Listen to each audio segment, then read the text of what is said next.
y'all. My name is Crystal Monds, daughter of Alex Monds and Karen Richardson. I was raised on Southern soil and sacred memory.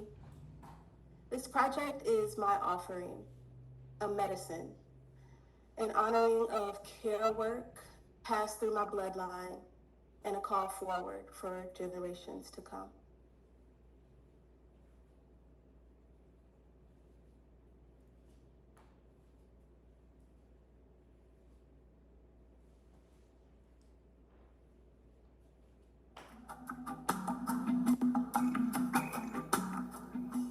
Salt, smoke, and memory is the beginning of a living offering to trace, to tend, and to honor the ways that care has moved through my family lines.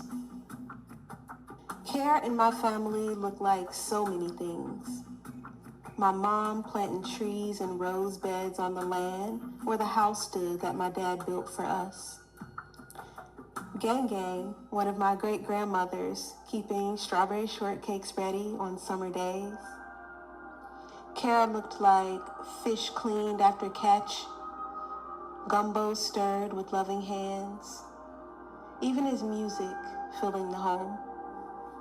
It looked like castor oil with lemon, syrup of black draw, menthol on the chest, and burnt cornstarch. Burning cornstarch in a cast iron skillet to get rid of diaper rash.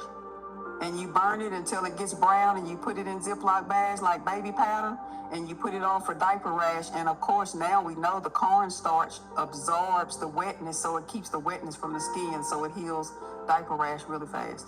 Come to think about it, that actually came from my child's grandmother, because I had my kids in Atlanta, Georgia.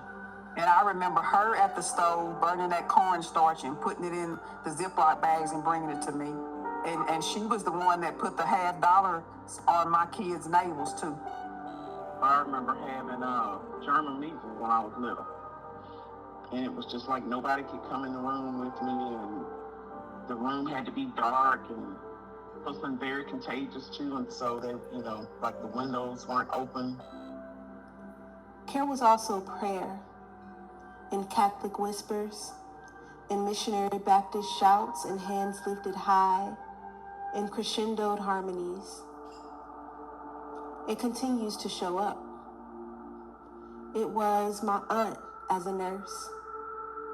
It is my brother as a paramedic. It is me as a healing practitioner, teaching yoga and offering community care. Tending this line also means being honest about the harder truths. Gang Gang is believed to be the product of assault. Some say by a slave master, others a milkman or a mailman. Nobody ever knew him or saw him. There were no pictures, and he was never talked about. I think my grandmother, I think that maybe I don't really know how to say it. I think she may have been a slave master's kid. Like they never really talked about her father. We never saw pictures or anything like that. Pom Pom's child, which was my grandmother, which is my daddy's mom. To this day, I couldn't tell you what his name was, what he looked like, or nothing like that. That was never talked about. We never saw pictures or anything. Now, I've seen pictures of my daddy's daddy, which we never saw him either, but we were told he died when daddy was 2, and I actually saw pictures of him. But I never saw pictures of it. You often wonder back in those times if, it could have been one of the slave masters, because she was also light skinned again, hair texture and all of that. It just kind of, you know what I mean? you have those questions because it was never talked about. I remember Gang Gang telling me my great grandmother, which we called her Pum Pum, was raped by like the milkman or something back in the day. And that's the Gang Gang's daddy. She was dark, and had long black hair. Still, through Gang Gang and her mother, Pum Pum, came a culture of care. She was the one who took people in, made sure they were fed and well. Even where violence tried to plant itself, care took deeper root. Every time someone would need somewhere to stay, they stayed with my grandmother. She took in her kids, she took in daddy when things happened to him. That was just her. She took in me and my sister. I mean, if you needed anything, when my dad's sister and her kids didn't have anywhere to go, she moved them in the house over there. When her mom got sick, she moved her in the house over there. When her sister got sick, she moved her in the house. When daddy had come out the hospital one time, we were staying together and my stepmom wasn't going to take care of him. He stayed over there with her for a while. When we were kids and she came and picked us up from Louisiana, we stayed there for a while. So everybody would go to her house. Caregiver, even funds. If anybody needed money or was running short on money, they would ask my grandmother and grandfather. When I asked about dreams for the future of our bloodline, it was about freedom.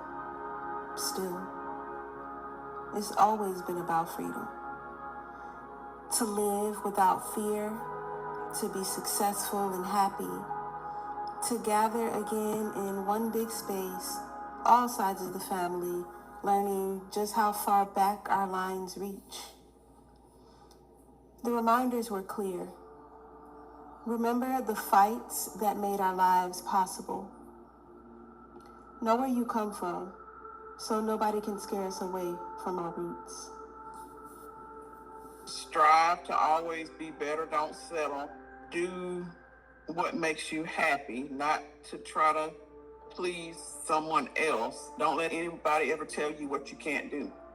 I hope and wish that everybody will be successful and do something that they love. For our family, I wish that we could all get together and have a family reunion and try to dig back as far as we can with our ancestors and get people from everywhere. I want my daddy's side, I want my mama's side, and have a family reunion.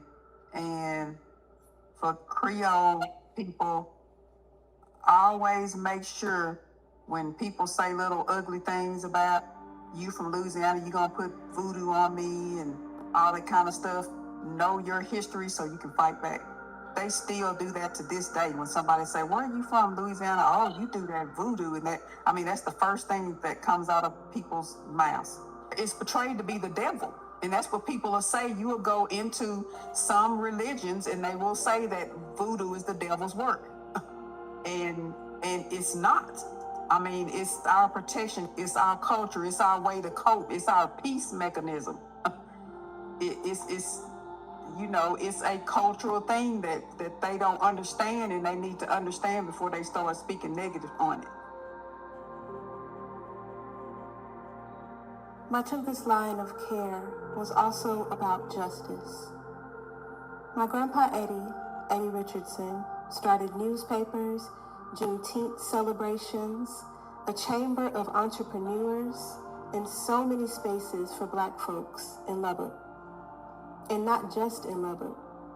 His net of care was cast wide, and it started at home.